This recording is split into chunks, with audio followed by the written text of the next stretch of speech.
Cuidar para a Apivida é muito mais do que um médico ou dentista perguntando o que você sente. É acompanhar você de perto, da prevenção ao tratamento. Por isso, procuramos conhecer bem cada cliente, para cuidar melhor de todos. Apivida, cuidar é para...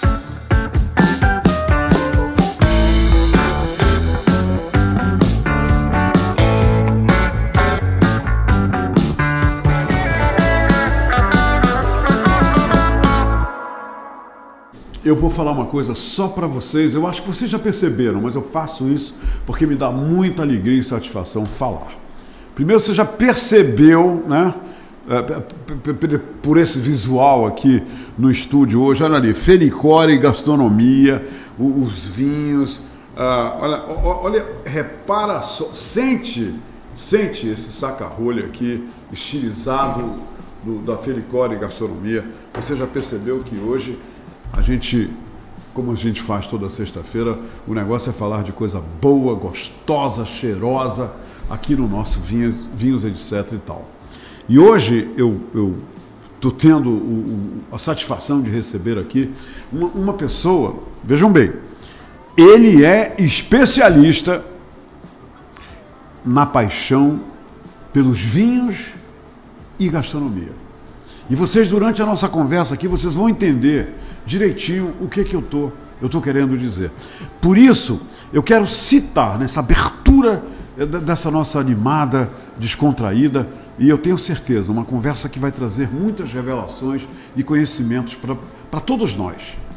Eu quero dizer para vocês e agradecer o Marcílio Siqueira, que me revelou o seguinte, que nos momentos difíceis da recuperação dele, durante essa travessia do deserto que todos nós fizemos, nesses momentos difíceis, toda sexta-feira ele assiste o Vinhos etc e tal, e por isso ele tem aprendido muito sobre vinhos, porque ele considera todas as pessoas que vêm aqui como o Fernando Lima. O Fernando, segundo o Marcílio, que é o nosso companheiro, né? A pessoa que está aqui com a gente, colada na gente, dia de sexta-feira, segundo ele, o Fernando Lima e todos os outros que antecederam ele aqui nesse programa são professores de gastronomia, de enologia, são pessoas que realmente falam do que amam e falam do que entendem, e entendem porque provaram, porque não é interessante isso? Então, Marcílio, muito obrigado pela sua definição e pela razão que você assiste o nosso Vinhos, etc. e tal. E dizer para o Marcílio e a sua esposa, a Irene, que os dois estão nos assistindo agora, dizer para vocês o seguinte: vocês se preparem, porque vem revelação aí, e muita através do Fernando Lima, porque o que ele vai dizer para a gente é único mesmo, porque ele, devido à sua paixão pela gastronomia e pelos vinhos, imaginem só, os conhecimentos dele são dobrados, então tem muita coisa para a gente aprender. Vamos embora conversar com o Fernando? Fica aí quieto que eu vou mexer nesse caldeirão de coisas gostosas que a gente vai destampar nesse momento. Fernando, Oi, que Humberto. legal você estar aqui. Muito obrado por ter vindo. Seu Humberto ou Humberto, né? Você escolhe, você escolhe. Eu preciso falar para você que a gente tem você é uma referência para pessoas da minha idade que cresceram sem redes sociais. Nossa referência de notícia era a televisão, né? E o jornal também, mas o jovem gostava mais de televisão. E ouvir tua voz é voltar à minha infância, à minha adolescência. Puxa, você legal, dando Fernando, as notícias nos jornais locais. E, poxa, quando tu manda uma mensagem para ti que eu escuto a tua voz, a memória afetiva me traz a esse tempo. Então, por isso, a vontade de chamar de ser Humberto. Mas, por outro lado... Você vai abrir uma sessão hoje aqui? Eu vou abrir porque você é uma pessoa com um espírito muito jovial, muito jovem. Obrigado, Fernando. Apesar de você, acho que ter idade para ser meu pai... Tenho, com certeza. A gente se trata como amigo, sim, como amante da boa música, amante do bom vinho, da boa gastronomia. E essa tua jovialidade me permite que eu te chame de Humberto Amorim, meu amigo. Pronto. Fernando, a minha voz continua mesmo, mas os meus cabelos. Mas nós não vamos falar sobre isso não. Fernando, fala uma coisa pra gente. Você é amazonense, né? Sou. Você é manauara? Sou manauara. É manauara, ok. Isso é importante. Você como manauara, e por ter acompanhado, né, desde o início a evolução da cultura do consumo, das descobertas, das revelações dos vinhos em Manaus, como é que você vê, em que estágio nós estamos hoje? Você que não só aprecia vinhos, mas também mantém um centro de gastronomia, o restaurante Felicore, né? Sim. No qual as pessoas que amam os vinhos, harmonizam os vinhos com a boa gastronomia, frequentam o tempo todo. Fala um pouco dessa evolução para a gente, que você é testemunho ocular disso aí. Poxa, legal. É assim, Humberto, a cultura gastronômica ou enogastronômica na nossa cidade, ela com certeza nos últimos 10 anos, 15 anos, ela evoluiu muito, né? Nós temos hoje as principais importadoras do Brasil de vinhos fornecendo para os empórios e supermercados locais, ou seja, está muito fácil hoje você ter acesso aos melhores produtos do mundo através das lojas locais. Além disso, o e-commerce, né, tornou-se muito mais fácil você comprar um vinho de qualidade internacional. Então, essa busca pelo conhecimento, né, como tomar, harmonização, se tornou um produto muito popular, começou a se tornar popular, apesar ainda de ter aquele estigma do vinho ser uma coisa muito sofisticada, mas se a gente for buscar na história, o vinho na Europa, nos países onde o mundo começou, no velho continente, o vinho está na mesa diariamente das pessoas. E é considerado alimento, sim, né? Sim, né? E aí fica aqui um registro, Humberto, a gente que opera restaurante e oferece vinhos no nosso cardápio, fica o registro aqui que, infelizmente, a tributação em cima dos vinhos é uma coisa surreal, lamentável, né? Lamentável. Parece que há uma vontade do poder público de não se consumir vinho tributando tão alto, a alíquotas absurdas e fazendo o produto encarecer por conta de impostos, né? Tomara que, ao passar dos anos, isso vá se conscientizando, o governo vai se conscientizando que pode estimular a economia, pode estimular de outras maneiras e não aumentando a alíquota, e sim aumentando a base de produtos. Quanto mais garrafas na mesa do consumidor, perfeito, mais recolhimento de impostos, talvez sem uma alíquota tão alta. Fernando, há pouco tempo a gente não sabia o significado da palavra sommelier, a palavra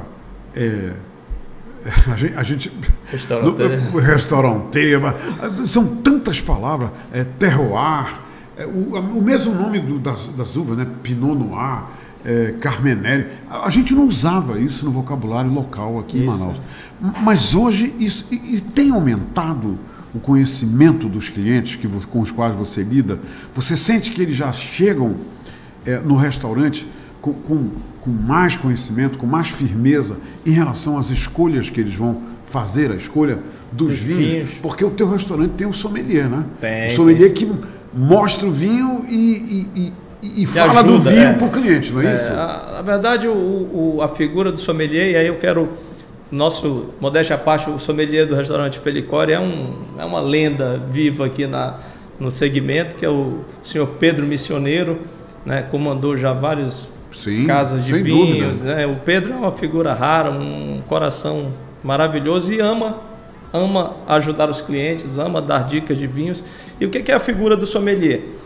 O sommelier, ele faz a conexão entre o produto, vinho, elaborado pela vinícola, né, importado, comercializado por um distribuidor, comprado pelo restaurante, ou supermercado, ou empório, e faz a conexão entre esse vendedor, esse produto e o cliente final. Então o sommelier, ele tem a missão de desmistificar, de entender os gostos do cliente e oferecer a ele o melhor produto que mais se adequa à sua intenção naquele momento. E é esse o trabalho do sommelier. Agora, Fernando, o sommelier faz isso, né? E o papel Vamos falar da gastronomia lá do Felicore. Tem essa história, né, que os vinhos tintos harmonizam com carnes vermelhas e os vinhos brancos com carnes brancas. São regras que podem ser quebradas. E outra coisa, o sommelier, né, Pedro Missioneiro, quando ele conversa com os clientes, ele também ajuda esses clientes a harmonizarem o que vão beber com o que vão comer? Sim. Humberto, eu não sou especialista em harmonização. O que eu posso dizer é que minha experiência, a gente até não acredita muito nisso, né? Como é que pode um vinho combinar, um vinho de uma certa uva combinar melhor com uma carne ou com um peixe? Mas quando você vai a um restaurante que faz um menu degustação com 6, 8 etapas e cada um harmoniza com um vinho diferente, que o sommelier prepara aquela harmonização para cada prato, uma bebida, um tipo de vinho, começando pelos espumantes e terminando lá com o vinho de sobremesa. Sim. E aí quando a gente prova isso e faz essa harmonização, a gente tem que dar valor para esses profissionais, porque você vê que tem algo especial, né? Você comer uma carne com gordura, como um cordeiro, como uma costela de boi, com um bom tinto potente, é uma coisa indescritível. E você considera uma harmonização perfeita? Sim.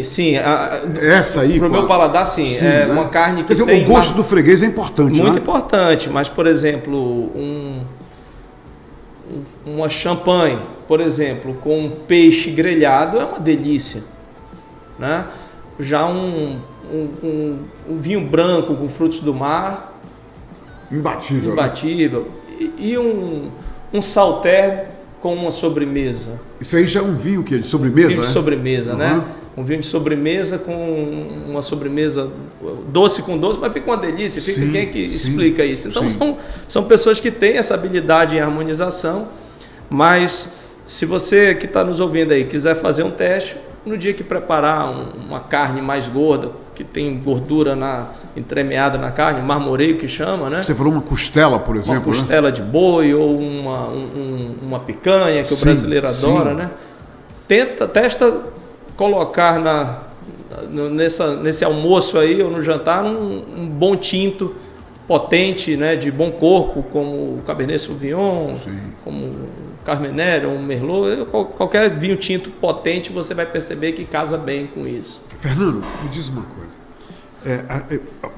Já há alguns anos atrás que eu ouço a questão dos vinhos nacionais, dos vinhos brasileiros.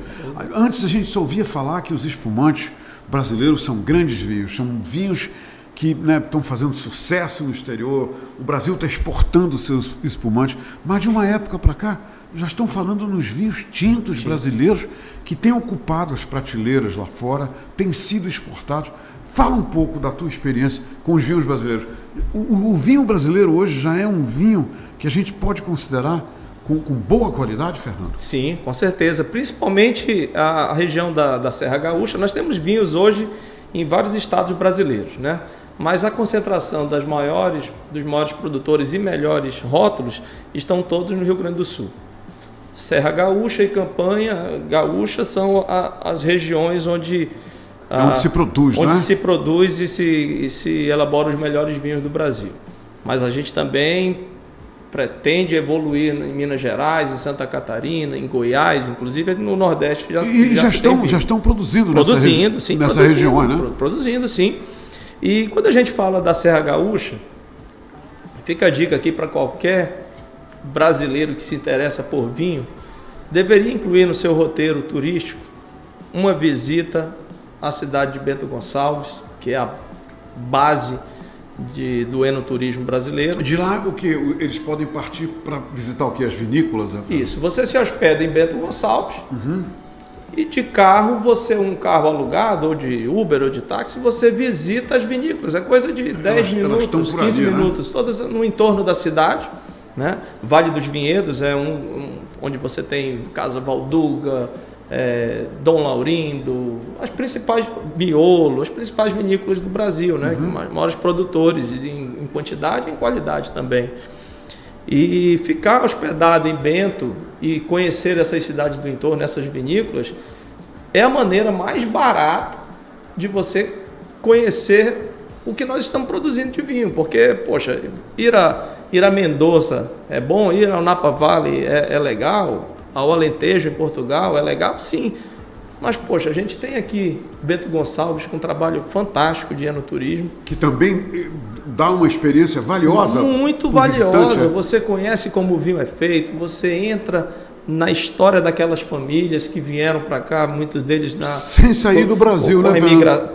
Os seus descendentes, os seus descendentes vieram geralmente antes dali naquela Segunda Guerra ou antes mesmo, imigraram para o Brasil e começaram a fazer o que os seus familiares faziam na Europa, na Itália, no Portugal, né? E descobriram o território perfeito, o terroir, né? Você falou do terroir. Sim, foi. Vamos dizer um pouquinho o que é o terroir, porque a gente fala tem gente aí que não sabe mesmo. Pois é. O terroir é a combinação de solo e clima propício à plantação de uvas. Então, se você tiver um solo propício, com a mineralidade, com, sei lá, os fatores que incidem no solo que fazem sair uma boa uva para vinho, e o clima, que não pode ser tão rigoroso e também não tão árido. Então, frio muito rigoroso e não sem calor muito intenso. Então tem que ter um meio termo. E acharam ali na região do Rio Grande do Sul o ambiente, o território mais apropriado para se plantar vinhos.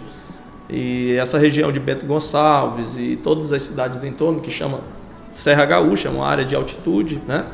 Foi onde começou a plantação de vinho no Brasil, e vale a pena demais agendar uma visita. Você vai até Porto Alegre, de Porto Alegre pega um carro, chega até Bento Gonçalves e faz seu roteiro ali.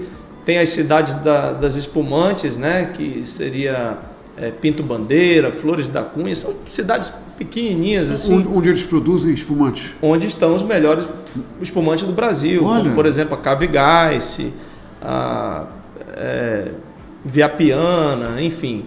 Vale muito a pena, Humberto. Assim, é um turismo barato, não é nada tão caro, as visitas são muito em conta, às vezes com 20, 30 reais você faz um tour de 2 horas, né? Se puder, almoça na vinícola, com uma harmonização com o vinho para cada prato que tem.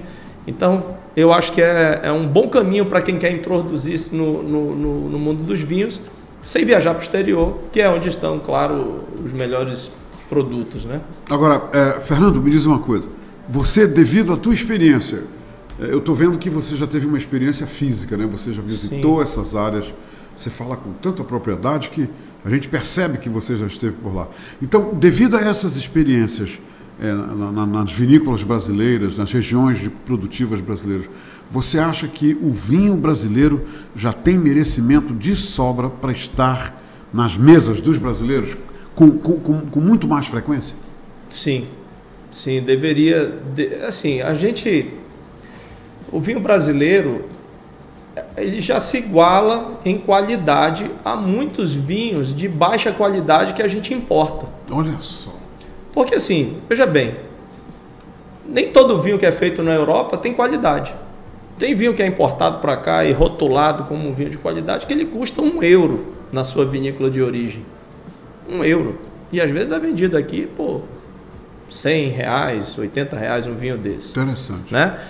Então, quando a gente sai para um vinho brasileiro que já é mais elaborado, feito com um cuidado mais na seleção das uvas e na própria elaboração do vinho, você tem vinhos fantásticos, muito bom. E aí, quando a gente inclusive, já tem vinhos premiados, não tem? Isso. Agora, quando a gente fala fantástico, né, Humberto, a gente tem que deixar claro para quem está nos ouvindo, né, que o que é um bom vinho, né? Isso é uma coisa muito relativa e muita gente gosta de rotular o que é um bom vinho. E eu aprendi uma coisa, que são tantos os fatores que tornam um vinho bom, que a gente não pode dizer somente pela qualidade que um vinho é bom ou ruim. Olha só. Porque o que a gente fala para um cidadão que quer tomar um vinho no final de semana e o orçamento dele é R$50, ele tem que ir no supermercado e comprar uma garrafa por R$50. O vinho, o melhor vinho que fica dentro daquele orçamento, resolve o problema daquele cidadão. E ele leva um vinho, o melhor vinho dentro daquele orçamento. Honesto, inclusive, casa, né? Um vinho honesto, sim. Né? E tem um jantar ou um almoço maravilhoso com a sua família, sim, servindo do produto que ele pode comprar. Então, assim, a gente tem que ter muito cuidado em rotular, né? Dizer, um vinho de qualidade. Para cada fator, você pode ser bom ou fraco. Claro que um vinho de entrada, que a gente chama, o que é um vinho de entrada? São vinhos que custam menos para ser elaborado, né? Desde a plantação da uva, das plantas que vão dar as uvas, até a sua elaboração, a sua guarda, o tempo de envelhecimento, enfim, tudo isso encarece o processo. E o vinho de entrada é aquele que se investe menos nesses processos para ter um vinho competitivo de preço. E você consegue fazer um ótimo vinho que atenda bem uma determinada gama da sociedade que procura custo-benefício. Fernando, me diz uma coisa. Você falou aí sobre, né, as regiões do Brasil que produzem vinhos. Você mencionou, inclusive, a região nos Estados Unidos, onde se produz vinhos, o Napa Valley e outras regiões aqui na América do Sul.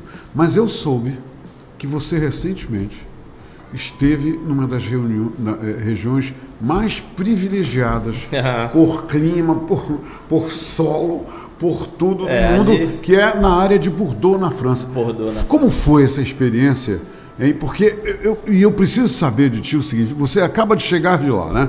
E você está com uma notícia aí fresquinha ainda. Na sua opinião, Fernando, os vinhos franceses, apesar de toda a evolução de vinhos em outros países, em outras regiões, continua sendo o lugar lá na França onde se produz os melhores vinhos do mundo? Porque isso continuam dizendo. Eu quero a tua opinião sobre isso. Agora a gente vai entrar na qualidade, né? Pronto. A gente vai sair do que é um bom vinho por vários fatores e vamos avaliar a qualidade de um bom vinho, né? Uma vez eu ouvi o seguinte, antes que você responda. Lá na Europa, eles dizem o seguinte: olha, não é difícil fazer vinhos. O difícil foram os primeiros 200 anos. Eu achei fascinante isso. É por aí mesmo, né? É por aí. Eles já estão fazendo há tantos anos, né? Isso foi uma coisa legal, que eu agora nessa viagem a Bordeaux, fui com minha esposa e passei uma semana em Bordeaux. Passamos uma semana em Bordeaux. Degustando, mergulhando na cultura. Vinho 24 horas. Vinho, só não tinha no café da manhã o vinho, mas depois de 10 horas da manhã já começava a degustação. Mas assim, nós contratamos um guia que nos levaria às vinícolas e tal, até porque ele dirigia e a gente ia degustar, não poderia estar dirigindo, né, e degustando vinho. E esse guia, além de ser conhecedor de toda a região, ele é sommelier também. E as viagens, geralmente de Bordeaux até as vinícolas, demoravam 1 hora de carro, 40 minutos. E a gente ia conversando sobre os detalhes do vinho. Mas, por que um vinho é tão famoso há 150 anos e etc. E o que a gente descobriu, Humberto, é que Deus abençoou algumas propriedades com um solo e um clima perfeito. Isso é indiscutível, né? Isso é indiscutível. E eu não entendo muito de geologia, né? De como é que é a composição do solo, mas existem, por exemplo, a argila azul, que você, numa propriedade de 100 hectares, você tem 5 metros quadrados, às vezes 10 metros quadrados só daquele tipo de solo. E num Chateau Petrus, por exemplo, você tem quase 80% da propriedade toda de argila azul, que é isso que faz a mineralidade perfeita para a uva. E claro, vinho, pessoal, vinho é consequência de uma uva perfeita com a mão do homem que sabe fazer um vinho perfeito. Fernando, repete isso aí. O bom vinho é resultado da uva perfeita E aí, por isso que os vinhos têm safras melhores que outras, por quê? Da qualidade da uva, hein? O inverno, a época, uma geada muito forte numa determinada época do ano, pode afetar a semente, a semente não, o broto ali, aquela primeira... Sim. Ainda não é uma fruta, é só uma antes da flor, né? Que vai virar, broto mesmo, é o broto, né? E se a geada for forte, você pode ter um impacto negativo e aquilo prejudicar a fruta quando 4 meses depois ela estiver sendo colhida, 5 meses depois. Que interessante. Por isso que a gente tem diferença de safra, né? Quer dizer, uma safra que quando dizem essa safra é melhor do que a outra, justamente, essa aqui foi uma super safra.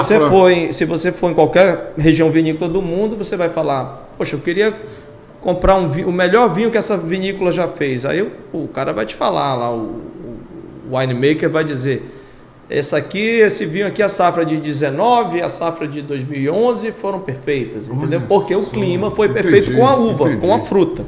Uma vez que você tem a fruta perfeita, você tem o vinho colocado essa uva na mão de quem entende, você tem um vinho perfeito. Mas voltando a falar Mas uma coisa aqui, antes que eu me esqueça. Fernando, um vinho de uma grande safra perfeita, como o senhor falou, de 2018, por exemplo, sim, pode ser mais caro do que um vinho de uma safra que não foi lá essas coisas de 2010? Pode? Com certeza, pode. Isso assim, é uma coisa muito curiosa que eu vivi lá na região de Bordeaux, é que o rótulo, o nome do vinho somente, eles não se limitam ao nome do vinho. Então, por exemplo, você chega para um amigo seu... Você está falando de qualidade. De qualidade. Ok. Você chega para um amigo seu e diz assim, poxa, ontem eu tomei um Chateau Las Combes que estava delicioso. O vinho não é vinho premium, altíssimo valor, não. É um vinho lá na Europa acessível, né? Uma faixa de 60 euros, mas é uma qualidade muito boa. São vinhos classificados desde a época de Napoleão como vinhos excelentes. Então, você fala assim, eu tomei um Chateau Las Combes excelente. A primeira coisa que o francês fala é, mas que safra foi? Qual é a safra do vinho? Qual é a safra? Para eu saber se foi boa mesmo. A pegadinha tá aí, né? Aí você fala assim, foi 2002. 2002 foi bom. Tá bom, foi bom mesmo. Você não está mentindo não, entendeu? Então, assim, a gente aqui... E eles sabem disso, né, Fernando? Sabem. Eles acompanham as safras em relação à qualidade. A qualidade, porque sabem quando foi a geada mais forte, quando fez o clima perfeito. Então, basicamente, são ondas de frio ou de calor durante a germinação da fruta que fazem um vinho melhor ou não. Mas você me perguntou, e eu não te respondi ainda, sobre a qualidade do vinho francês, né? Eu sou um pouco suspeito de falar pela minha paixão pelos vinhos franceses, principalmente os bordoleses. A gente estudando a história... Bordoleses são vinhos da área de Bordeaux. São as áreas dos vinhos da área de Bordeaux, mais especificamente a região do Médoc, que são uvas feitas predominantemente com Cabernet Sauvignon. Existem outras regiões no entorno de Bordeaux que produzem vinhos com predominância de Merlot, que é um outro tipo de uva. Cabernet Sauvignon é o nome de uma uva. De uma uva. E Merlot de outra uva. Merlot, outra uva. Isso. Então, essas duas uvas, elas fazem, tem lá a sua... Para uma região, ela tem uma predominância de Merlot, que é a região de Saint-Emilion, Pomerol, faz vinhos maravilhosos, conhecidos mundialmente, e a região do Médoc, que faz a uva predominantemente Cabernet Sauvignon. E você esteve no Médoc? Tive nos dois. São próximas as regiões, né? Mas a gente buscando a história dos vinhos, Humberto, a gente percebe que temos vinhos maravilhosos hoje na América Latina, na América do Norte, né? E quando você vai ver como que esse pessoal começou a fazer vinhos de tão boa qualidade na América do Sul ou nos Estados Unidos, você vai ver um intercâmbio entre os produtores locais desses países com os produtores do Médoc. Então você vai ver no vinho um dos maiores vinhos da América do Sul é o vinho Alma Viva, que é uma parceria da Concha e Toro, uma grande vinícola chilena, com a família Rothschild de Bordeaux, lá do Médoc. Então, Isso é interessante. Tem o terroir, né? E aí você vai para os Estados Unidos, para o Napa Valley, um dos vinhos mais valorizados dos Estados Unidos, também tem parceria com vinícolas tradicionais francesas. Ou seja, todo mundo que busca fazer um vinho excelente busca uma referência no vinho de Bordeaux. Então, tem uma ligação, né? É aquele vinho potente, né, Humberto?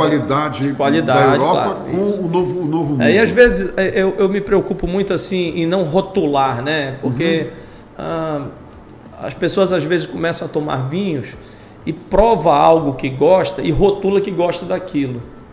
Mas calma, tem que provar mais coisas. Porque fidelidade não é uma coisa muito boa no mundo dos vinhos, não é. Tem que provar vários vinhos. Provar, né? E assim, nem sempre uma receita que dá certo para uma vinícola dá certo para outra, né? Sim. Então, por exemplo, eu vejo muita gente dizer assim, sei lá, toma um vinho Malbec e não gosta muito daquele Malbec, que é um vinho tradicional aqui da Argentina. E aí a pessoa diz assim, eu não gosto de Malbec. Puxa, tem tantos vinhos maravilhosos na Argentina. Sim. Feitos 100% com uva Malbec. Sim.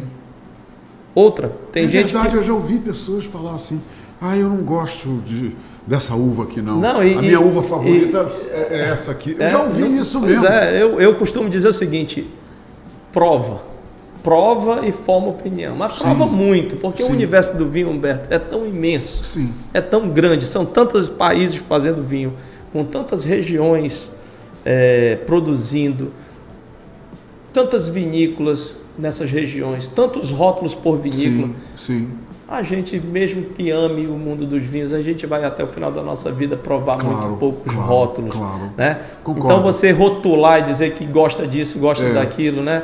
Eu, por exemplo, eu tenho minhas preferências, eu gosto de um vinho potente, eu gosto de um vinho amadurecido em barrica de carvalho, mas eu estou aberto para provar sempre um vinho jovem, um vinho médio, eu estou o tempo todo provando. Agora, me diz uma coisa, qual é a tua opinião, já que você falou isso, e muita gente acho que nem deve saber disso, mas existem vinhos que passam por madeira e vinhos que não passam por madeira. Você falou agora barrica de carvalho, né? Quer dizer, qual é a maior diferença entre um vinho que passou por madeira, da mesma uva, um Cabernet Sauvignon, que passou por madeira e um que não passou por madeira? A diferença é só no aroma, Porque a madeira aparece no aroma dos vinhos que passou por madeira, não é, Fernando? Aparece, mas não pode aparecer muito, né? Não, né?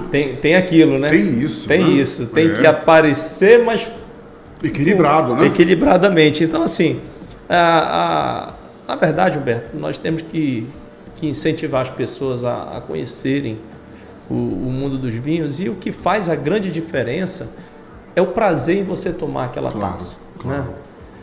E você, às vezes, descobre esse prazer pela complexidade do vinho, pela complexidade que o enólogo elaborou aquele vinho. Então, quando o enólogo prepara, faz aquele tempero, né? Aquela química lá, vai para um laboratório com um pouquinho de cada vinho e vai fazer o blend perfeito, que é a mistura de vários tipos de vinhos daquele ano para engarrafar o vinho perfeito. Quer dizer, ele pega vinhos de diferentes uvas, e faz o equilíbrio, né? E alguns deles, quando ele quer mais elaboração ainda naquele vinho, ele coloca para amadurecimento, para envelhecimento em barricas, para dar uma complexidade maior. E, cara, são tantas as peculiaridades, né? Por exemplo, eu gosto muito de um vinho chileno chamado El Principal. A vinícola chama El Principal e o nome do vinho chama El Principal também. E eles têm dois vinhos que são excelentes. O Memórias e o El Principal. O El Principal é o topo, é o melhor de todos. De quais uvas, Fernando? Blend de Cabernet Sauvignon, Merlot e outras. Eu não sei te precisar agora exatamente. Mas quando você toma os dois juntos, o Memórias e o El Principal, tu vai perceber que o Memórias tem um pouco mais de madeira.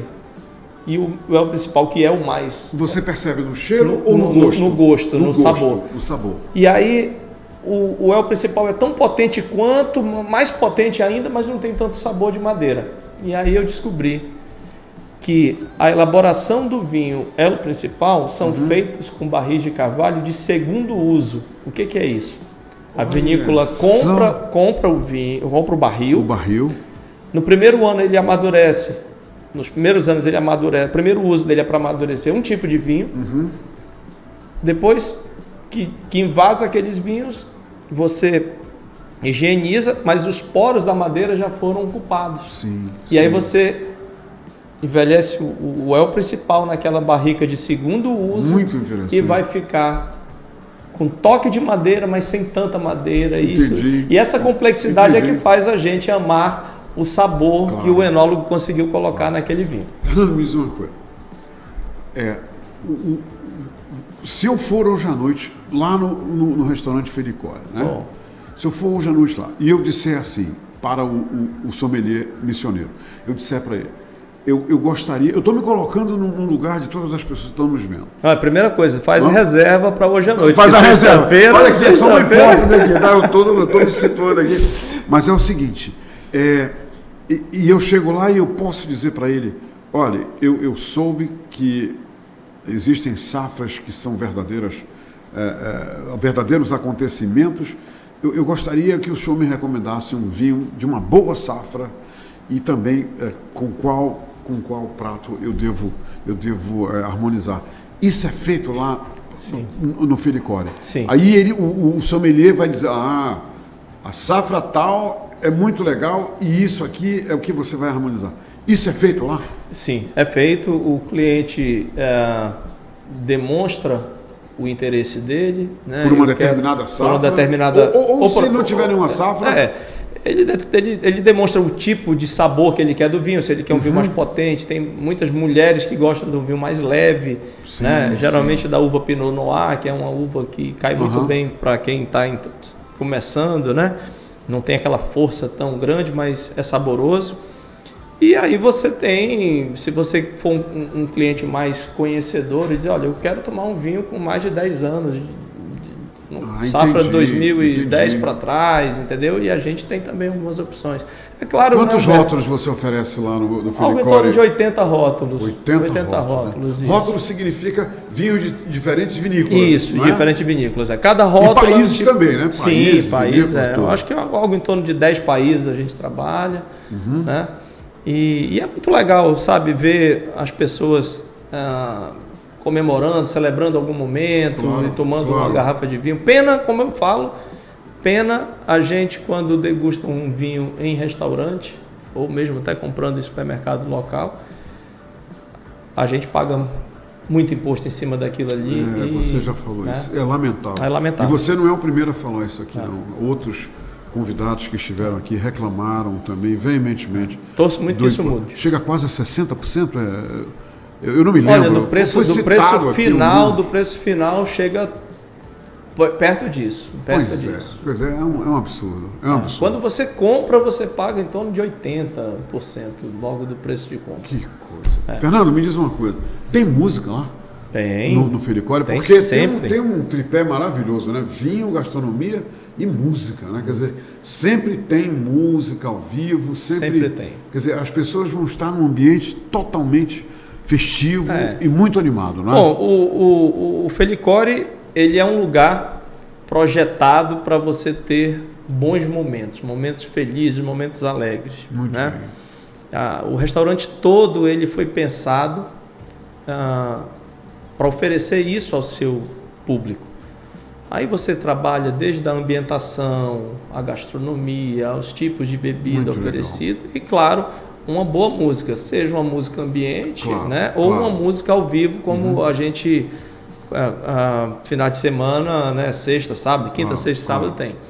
E essas músicas alternam entre voz e violão, ou um sax, uma flauta, um blues, um jazz, que a gente vai alternando dependendo do dia aí que você olha a programação e vê o que está rolando. Fernando, mas se recomenda fazer reserva, né? Recomendo, principalmente dia de sextas e sábados à noite. Fazer reserva. Fazer reserva é bom. Quem não conhece o restaurante Felicóri, a oportunidade agora. Graças a Deus. Fica na Rua Natal, não é isso? Isso, o Felicóri é um restaurante de... Falar um pouquinho do restaurante, né? Claro. Porque Afinal, nem todo mundo já teve a oportunidade de ir. O Felicório é um restaurante que completou agora 5 anos, né? É um restaurante de cozinha contemporânea, pratos individuais, pratos muito bem elaborados, com ingredientes muito escolhidos pela equipe de elaboração, do chefe Douglas e sua equipe toda, inspirado nos melhores restaurantes do mundo. Muito legal. Né? Então a gente quando resolveu trazer o Felicório, né, implantar o Felicório aqui na cidade, a gente não usou como referência o que estava sendo feito aqui. A gente realmente usou o que está sendo oferecido nos melhores centros do mundo.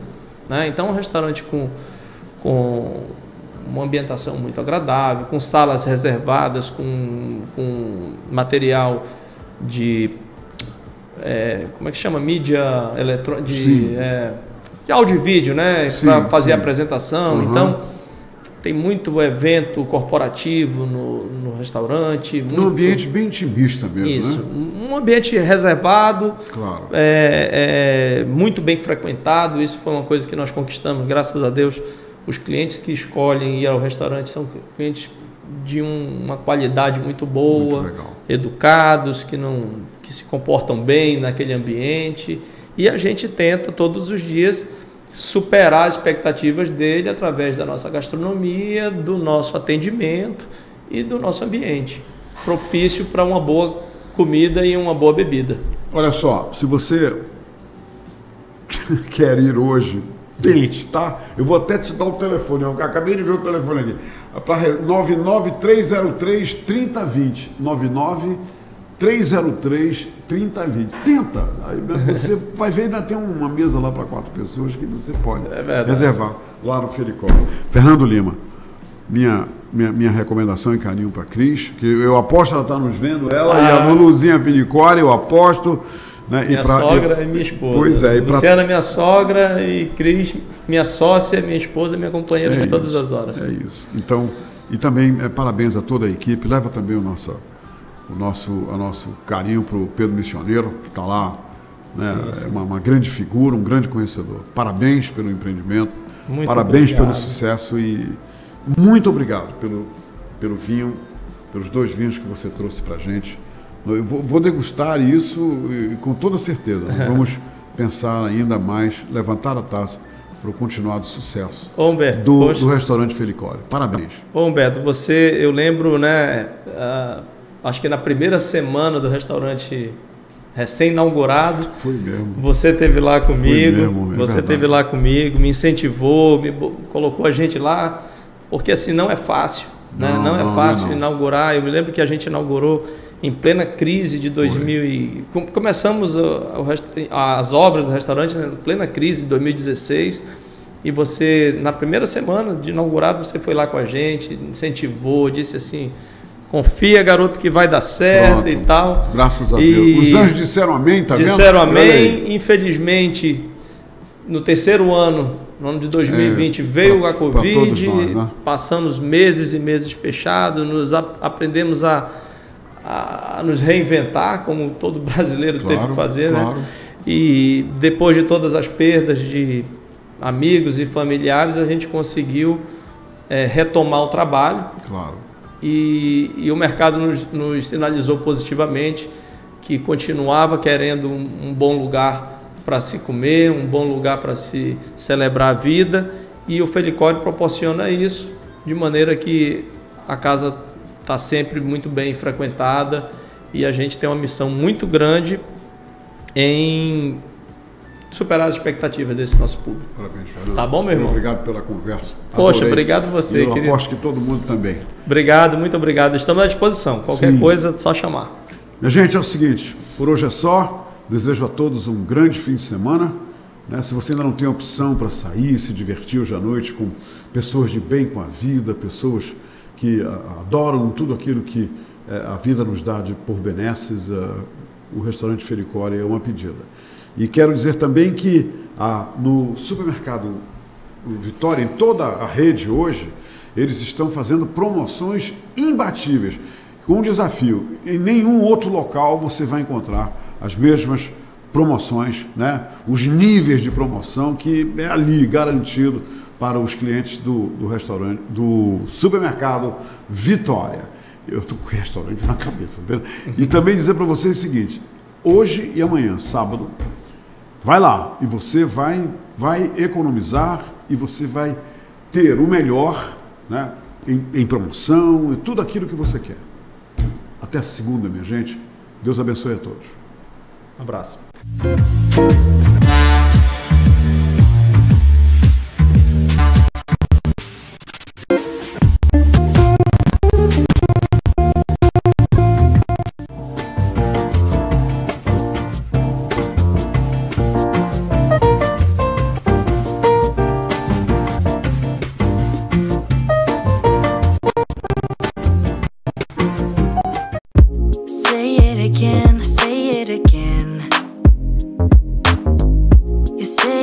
Sorry, so say it again. Only you can make my world go black. Say you love me, then you take it back.